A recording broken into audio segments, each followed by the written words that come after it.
படையிலே சேர்ந்தேன் மக்களுக்கு பணிபுரிய, நாட்டை காக்க. சேர்ந்த பின்பு அறிந்தேன், ஆற்ற வேண்டிய படை மக்களை அள வைத்தது, வாழ வைக்க வேண்டிய படை மக்களை மாள வைத்தது என்று. உங்கள் ஆட்சியின் கொடுமைகள் அனைத்தையும் கண்டேன். ஆதரவற்ற மக்கள் துடிப்பதையும் பார்த்தேன்.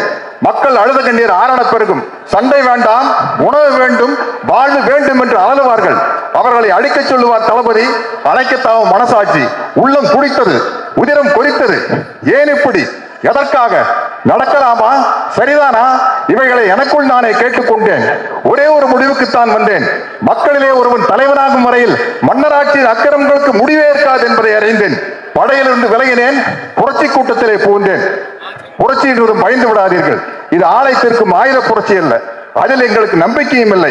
ஆனால் நாங்கள் தீயிடுவோம், தீமைக்கு கொள்ளையடிப்போம், மக்கள் உள்ளங்களை குவித்து வைத்து அனுபவிப்போம். அறிவு பொருட்களை கத்தி இல்லாத, ரத்தம் சிந்தாத அறிவு புரட்சி அது. என்ன நாடோடி மன்னர்?